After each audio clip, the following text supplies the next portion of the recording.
there are defining moments in people's lives, and a lot of times they're centered around, either some action that takes place, or like some type of artistic level of involvement. You know what I mean? I feel like, or at least I know I, and most people probably, can think of like,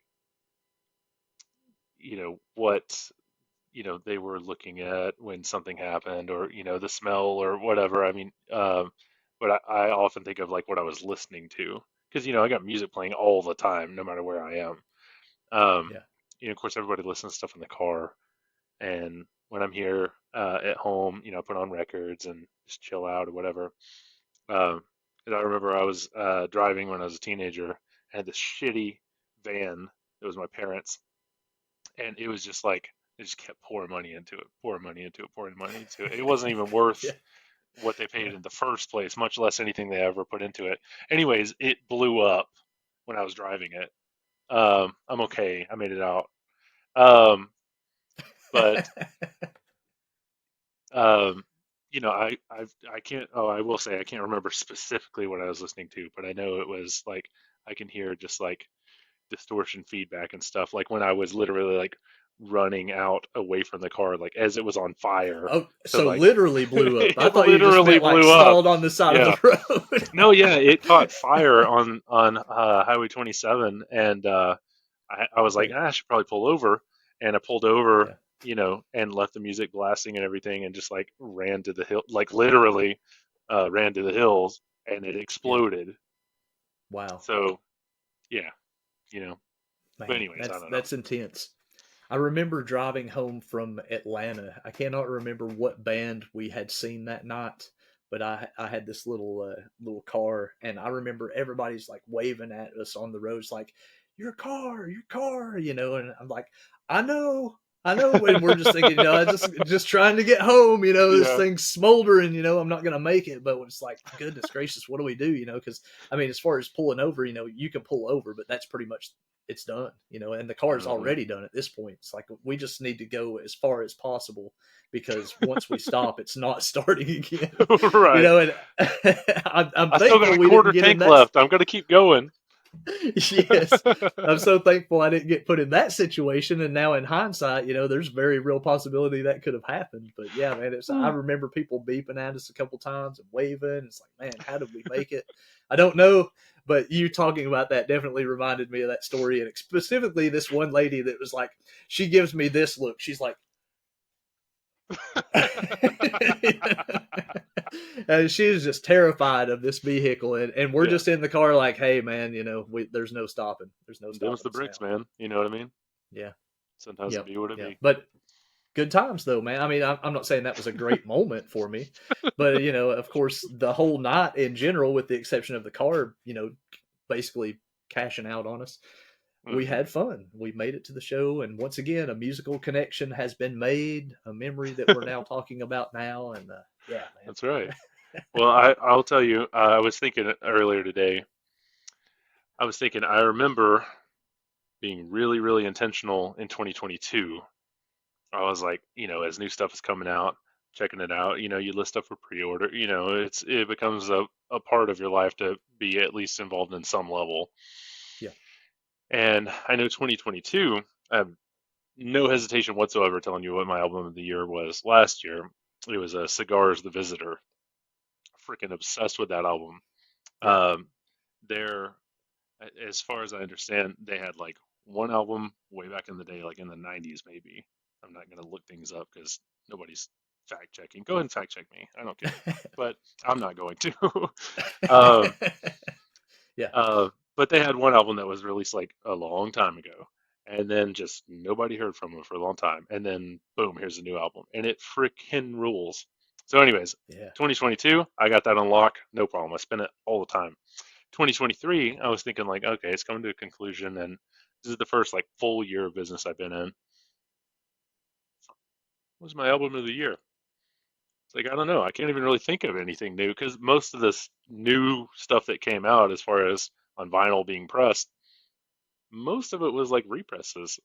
Like there was new yeah, stuff, but I don't give a shit about half of it. I mean, like, yeah, you repress like the Dead Kennedys. Obviously, love Dead Kennedys. Yeah. We've got colored pressings of Dead Kennedys for like the first time ever, to my knowledge, at least. That's a huge thing, but that can't be album of the year. You know what I Right. mean? Yeah. I Because mean, that Frankencrozz has been album of the year for 30 years, but yeah. exactly, exactly. This one didn't even come with the penis poster or whatever it is. Yeah. Yeah. So no, that can't win. And I'm like, okay, that Blink 182 album came out, and I admit I listened to that, and I was hesitant to like it because I was like, I don't know, you know. I didn't even like Blink 182 until I was like damn near 30, based on principle. Yeah. And then I was like, oh, I'm allowed to like whatever I want. I forgot, and I'm like, Yeah. oh yeah, I really, I dig Blink 182. Judge me, I don't care.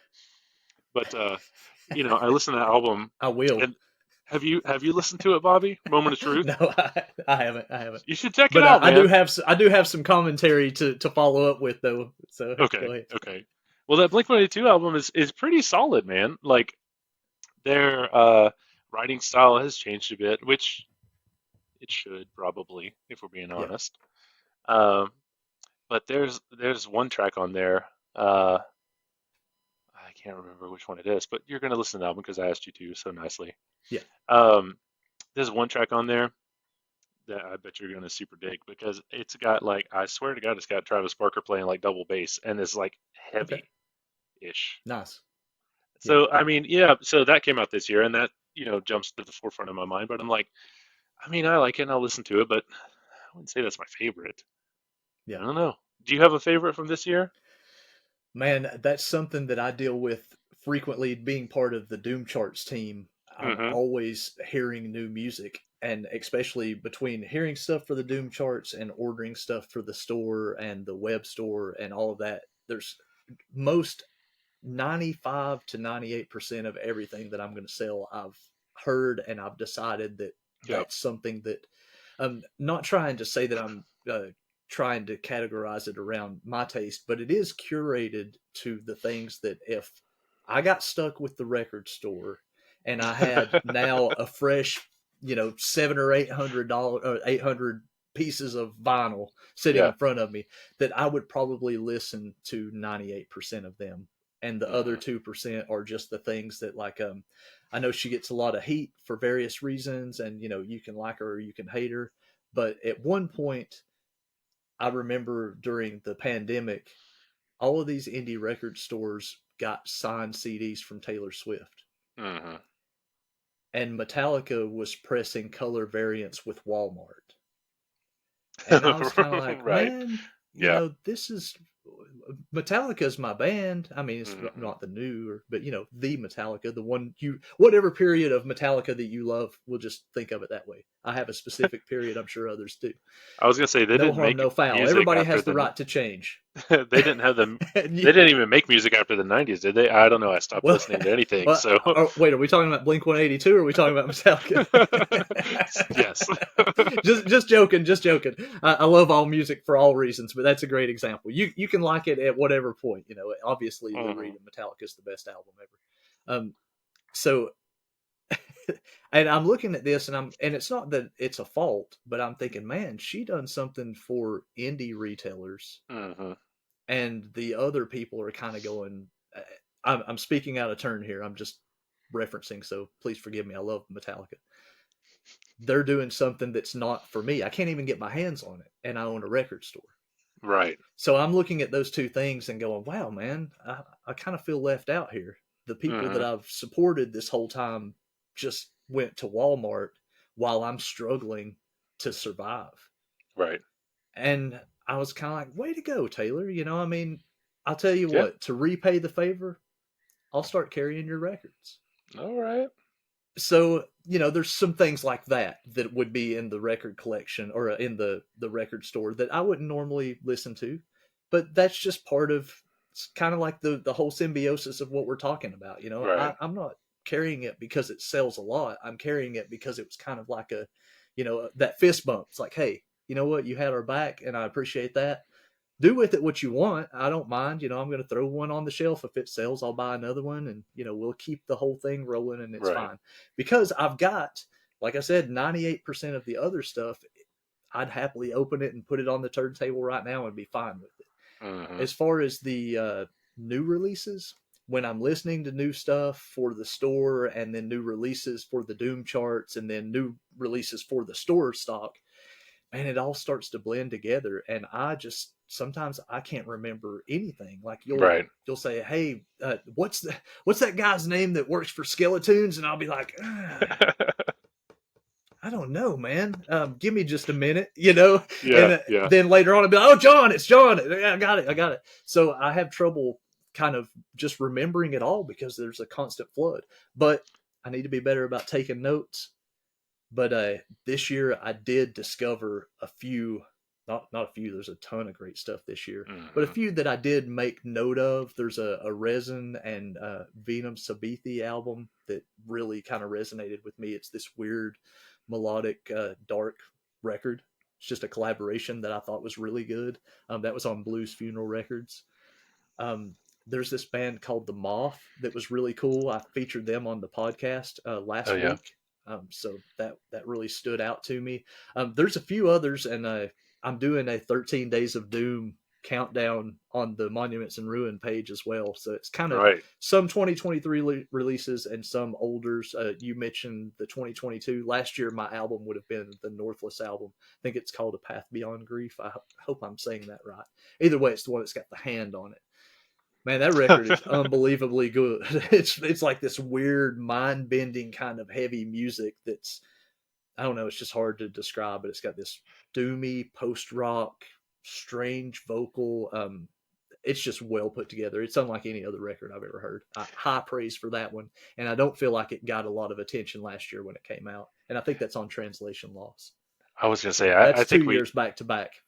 I was gonna say, I think we got to talk about doom metal a little bit because Yeah, so I've got an older brother, and he introduced me, of course, as older brothers do, as is their responsibility.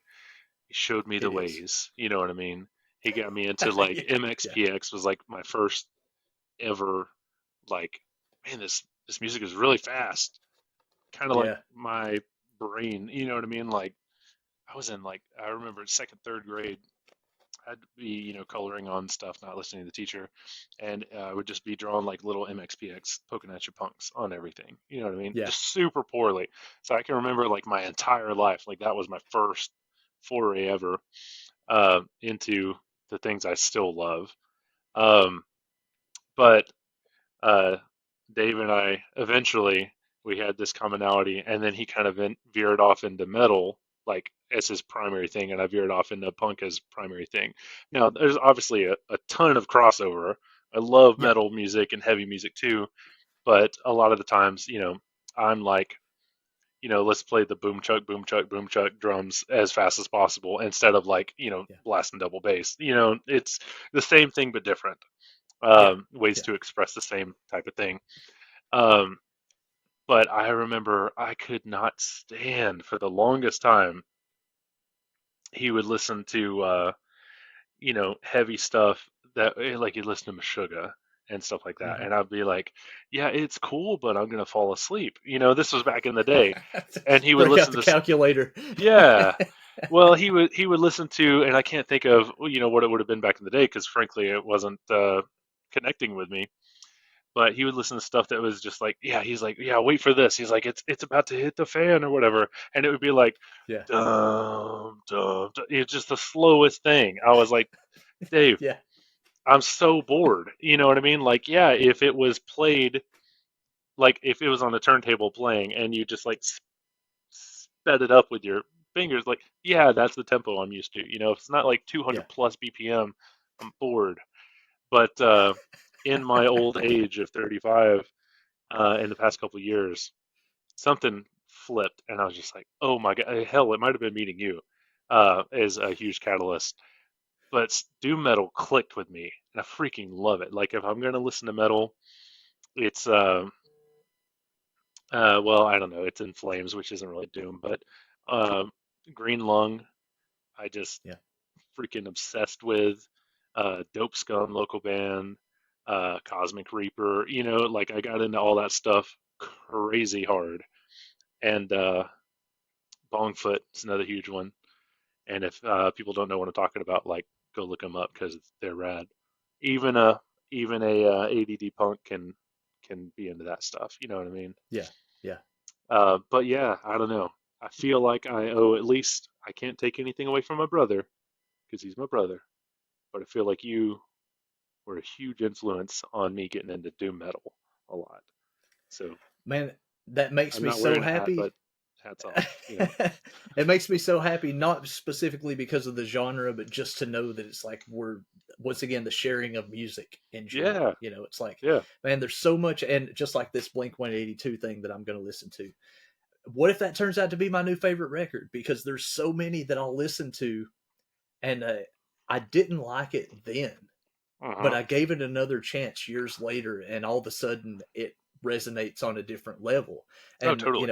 thank you so much for saying that. I mean, it's kind, and I really I love that. It's nice. It's nice to hear, man, and it makes me feel good knowing that there is a way for us to share this stuff, and it does seep out and resonate with people. I mean, I guess that as an artist, that's all we want, really. I mean, if you're a Hmm. musician, I know people that have sealed items that they praise them and covet them, which is cool. That's if they want to do that. But every time somebody's like, "Hey, man, look at this thing. It's super cool. I know you don't have one, but mine's signed," and I'm Hmm. kind of like, oh, that's cool, but do you think that the band wants you to keep that signed and not listen Right. to the hours and hours of work that they put into the Hmm. material that's inside it? And it's cool if you have one that's sealed and one that's open, whatever. I'm harping on the sealed stuff for a second. But just the I'm idea that definitely like somebody that would, too. like praise the music so high, but at the same time deny the music, Right. it's like Yeah. I don't understand that. But No. the doom genre is so vast, and it seems like it's like, okay, there's one note and 5 minutes later there's another note, wave of feedback, smoke everywhere, hooray, Yes. big drum. But that's not really all there is. Just like rock and roll, it's like, hey, have you ever heard rock and roll? Yeah, okay, I love Bruce Springsteen. No, I was talking about Led Zeppelin. It's like Right. it's so vast. You Hmm. can take it whichever way, and I think doom does that as well.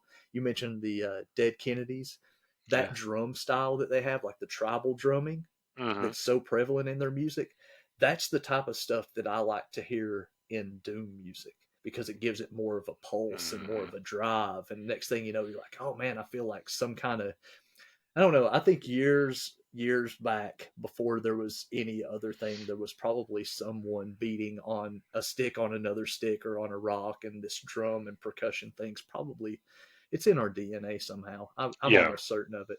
I don't know how that works, if the universe has things that we're not hearing all the time or whatever, pulses, but at some point or another somebody hit something and it made a noise, and they were like, hey, if I hit it twice it goes boom boom, and that signals somebody across the valley you Hmm. know and I think that over time that's part of where something that's inside is that pulsing drum. So that in doom music with that vibration of just loud amps, I I don't know. I can Man, go on and on. I'm kind of I gushing at see. this point, but See, I know you're a bass player also. Like I'm also a bass yeah. player. And when you go see live music, if you answer wrong, it's going to be awfully awkward, but I feel like you won't. So when you go see live music and they've got everything dialed right, you're standing right in front of the speakers and everything. What is like, in your opinion, what is like the most profound element? You know what I mean? The thing that makes you feel like within your body. You know what I'm trying to Um, say? as far as like sound or emotion, Yeah. I mean, I kind Yeah. of feel like there's a sonic resonance that comes over live music. And I mean, I can stare at one instrument or the other, but it's really this euphoria that kind of starts to run over my body. Yeah. I don't know if everybody feels that or not. I know there's excitement, but then there's also that moment where you're watching the band and you realize, man, this very moment is never going to happen again. Hmm. And then it really sinks in at how special this is. And I'm not harping on people who want to take photos or videos or stuff, but living behind that phone so you can later not watch that video, is Hmm. ruining the fact that you just missed that moment that I got. And Right. even more terrible for me is when you're distracting me from achieving that moment. Because that's what Right. we're living for, man. This is the time we paid to get into the show. Our band's Right. playing, whatever. And this resonance is waving across the crowd. That even if there's only you and one other person, the band's still playing their heart out. Thank goodness you Hmm. were there. And then something suddenly washes over, and I've had those moments multiple times where I look around and I'm like, man, there's only 10 people in this room, Yep. and this is the coolest thing I've ever seen in my life. Yep. It's almost like the 10 people, the lack of people, please go to shows, but the lack of people made it more special for me because I was like, man, I Right. know that it's almost just for me. And the Yeah. band is pouring their hearts out, and whatever they've done has coalesced in this very moment. The sonic vibrations have taken over. So I don't know if that answers your question or not, but that's what I kind of look for in that band, because I'm not looking for the front person to have the right haircut. I'm not looking for how cool the drummer's t-shirt is. None of that matters to me. It's the people on stage realizing that they're now one, and that crowd becomes part of that motion. So Totally. You know what? This is a little tangential, but I feel like we're okay. I'm in okay company for this. But you know what? This is what I'm about to say is not punk, is not metal at all. But I think one of uh, the highest quality audio and one of the most talented performers I've ever seen live. I didn't was this past summer in Chattanooga at the Moon River Festival. It was Hosier. okay, okay, Holy crap! What a talented, not only dude, yeah, because he absolutely is. I love his music, and like I said, it's a little bit of a departure for me, but uh, man, the audio quality was just crazy crisp and clear, and all of his band was just on point. So I think yeah, it's super important to go see go see Metallica, go see the doom metal band, go see local bands. yeah, Go see a live show twice a week if you can. You know what I mean? yeah, Um, I think it's one of the most important things that we can do, and one of the most important things that we can support. But go see people you've never heard of too, or if yeah, you've heard of them, be like, that's maybe fringe for me, because man, I tell you, there was something going on in my bones or heart or mind or something where I was watching Hosier, and of course we all knew "Take Me to Church" was going to be the last song. He's got a ton of other great songs, um, but every song that came on, I was just like, whew, like I got chills. yeah, And I never would have thought like, oh, I'm gonna drive to Atlanta to see Hosier or whatever. Worked an event, so yeah, I was there. yeah, But my God, I would go see him anywhere at this point. You know? yeah.